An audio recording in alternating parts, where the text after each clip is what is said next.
PCC में बदलाव किया उस समय भी हम जानते थे कि कुछ परिस्थितियां आ सकती हैं ऐसी, और उसका समाधान भी निकालेंगे।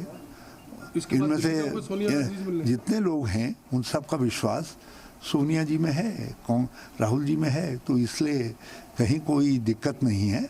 हम देखेंगे कि कहाँ पर खटर पटर कुछ हो रही है, क्या बात है और क्या करना है, उनकी भावना को समझ करके ही तब मैं कुछ बात कर पाऊंगा आपसे। आपको क्या वजह लगती है कि अमरिंदर जी के खिलाफ इतना लोगों में, मंत्रियों में, विधायकों में गुस्सा है जो उनके इस्तीफे तक की मांग हो रही है? देखिए,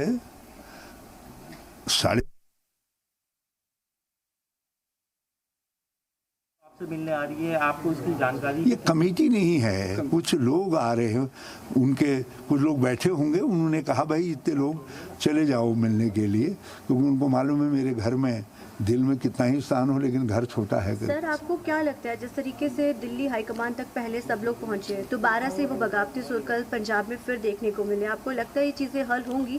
क्योंकि जिस तरीके से कई विधायकों ने कल ये बात भी बोली है कि चुनाव में कुछ समय थोड़ा रह गया, तो इस तरीके से बगावती सुर नहीं होनी चाहिए, हालांकि लेकिन कुछ मंत्री अड़े हुए इस चीज़। मैं इसको बगावत नहीं कहूँगा, उन्होंने अपनी व्यथा बताई है, उस व्यथा का समाधान निकालेंगे और पार्टी लीडरशिप निकालेगी। उनमें से किसी ने नहीं कहा कि हमको कांग्रेस में विश्वास नहीं है या नेतृत्व में विश्वास नहीं है। मुद्दों पर बात कही जा रही है बार बार कि मुद्दे नहीं सुलझ रहे हैं, चीजें मैं देखूंगा कि वो मुद्दे जो हमने कैप्टन साहब के साथ बातचीत में उनको दिए थे कि वो मुद्दे कहाँ पर खड़े हैं, मैं देखता हूँ, क्योंकि कुछ चीज़ों का समाधान निकाल लिया है, कुछ चीज़ों का समाधान पाइपलाइन में है जो मुझे बताया गया है, तो देखेंगे उसके अनुसार, और जहाँ कठिनाई होगी उसको सबको समझाएंगे कि इस मुद्दे को हल करने में ये कठिनाई है, और मैं समझता हूँ पार्टी के अंदर सब मानेंगे उस बात को। कैप्टन जी से भी नाराजगी क्यों है सर? कैप्टन लगातार मुख्यमंत्री भी हैं। आप मुझे तह में तो जाने देंगे ना क्यों नाराजगी है, नाराजगी जो नाराजगी है उसका समाधान निकालेंगे। आखिर मैं क्या करूंगा, नहीं तो बताओ तो मेरे पास और क्या काम है, यही काम है। अकाली दल से कैप्टन अमरिंदर की नजदीकियों को लेकर भी काफी नाराजगी है, क्या कहना है इस पे? देखिए, ये बात बहुत बार कही गई, लेकिन मुख्यमंत्री अपने स्टेचर के अनुसार जो है, he may not be vocal in words but he is.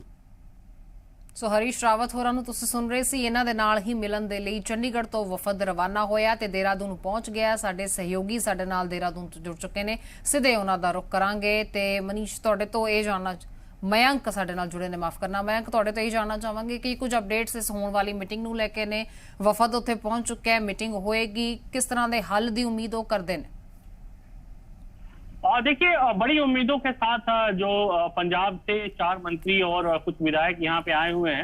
हमारे ठीक पीछे ये होटल है जहाँ पे जो पंजाब से आए हुए लोग हैं वो यहाँ रुके हुए हैं, और अब से कुछ देर बाद हरीश रावत चूंकि प्रदेश प्रभारी हैं, उनके पे एक बड़ी जिम्मेदारी है कि जिस तरह का माहौल पंजाब में है, जिस तरह की राजनीतिक उथल पुथल देखने को मिल रही है, उसको समेटा जाए। और निश्चित तौर पे इन्हीं सारे मसलों को लेके जो पंजाब से विधायक और मंत्री आए हैं वो हरीश रावत से कुछ देर बाद मुलाकात करेंगे। अभी जिस तरह की जानकारी है, अब से कुछ देर बाद हरीश रावत अपने घर से निकलेंगे, और घर से निकलने के बाद सीधे इस होटल पे आएंगे जहां पे जो पंजाब से आए हुए हैं वो लोग रुके हुए हैं।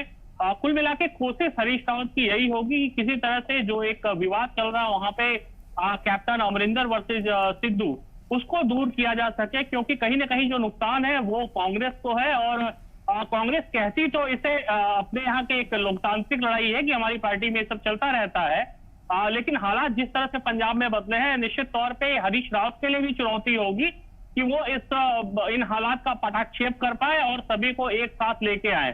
निश्चित तौर पे नाराजगी है, और यही वजह है कि पंजाब से पहले जो मंत्री और विधायक है वो दिल्ली जाते हैं, और दिल्ली के बाद अब वो देहरादून पहुंचे हैं। तो देखना ये होगा कि हरीश रावत से बातचीत के बाद क्या परिस्थितियों में कुछ सुधार देखने को मिलता है या फिर हालात जस के तस बने रहते हैं, क्योंकि ये संकट जितना लंबा खींचेगा, निश्चित तौर पे इसका नुकसान पंजाब कांग्रेस को होगा। जी जी बिल्कुल मयंक, अगर विधानसभा चुनाव की बात करें तो वो भी सर पर हैं। 2022 के चुनाव फरवरी में होने हैं। ऐसे में पंजाब में जो स्थिति मौजूदा चल रही है, डैमेज कंट्रोल यहाँ पर कितना मुश्किल लगता है? अब अगर स्थिति सुधारने की कोशिश हाईकमान करता है, जो लंबे अरसे से कर रहा है लेकिन हो नहीं पा रहा है ऐसा।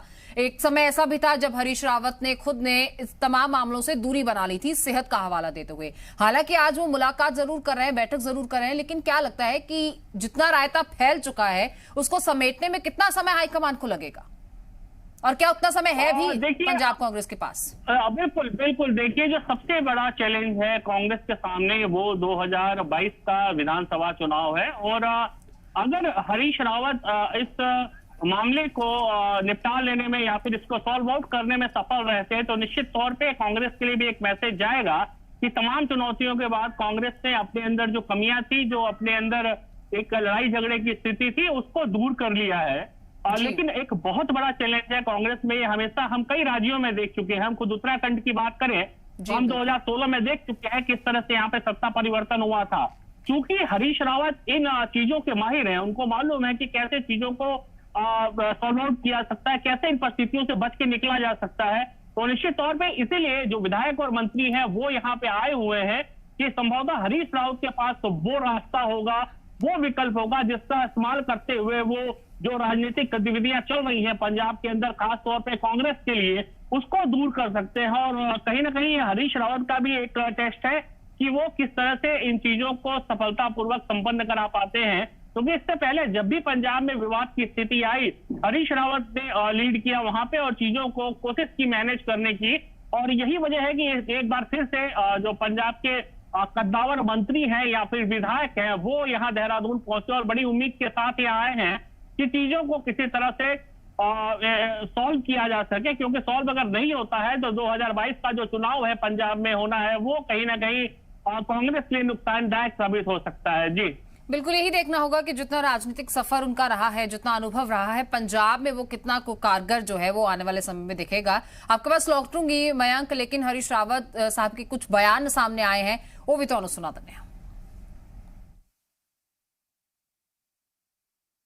हमने पीसीसी में बदलाव किया, उस समय भी हम जानते थे कि कुछ परिस्थितियां आ सकती हैं ऐसी, और उसका समाधान भी निकालेंगे। इनमें से जितने लोग हैं उन सब का विश्वास सोनिया जी में है, राहुल जी में है, तो इसलिए कहीं कोई दिक्कत नहीं है। हम देखेंगे कि कहाँ पर खटर पटर कुछ हो रही है, क्या बात है और क्या करना है, उनकी भावना को समझ करके ही तब मैं कुछ बात कर पाऊंगा आपसे। आपको क्या वजह लगती है कि अमरिंदर जी के खिलाफ इतना लोगों में, मंत्रियों में, विधायकों में गुस्सा है जो उनके इस्तीफे तक की मांग हो रही है? देखिए, 4.5 साल बीत गए, बहुत अच्छी तरीके से चल गया सब, लेकिन क्या पहलू अचानक ऐसी स्थिति क्यों आई है जिससे विधायकों के एक बड़े हिस्से में कुछ नाराजगी है, तो हम इसका देखेंगे, इसका कारण निकालेंगे, उसका समाधान करेंगे। इसमें दिल्ली जाने की आपकी हाईकमान से बात हुई थी? इस बार हाईकमान से भी कोई डिस्कशन? नहीं, मेरी कोई बात नहीं हुई। जब विधायकों की बात होगी तब जरूर मैं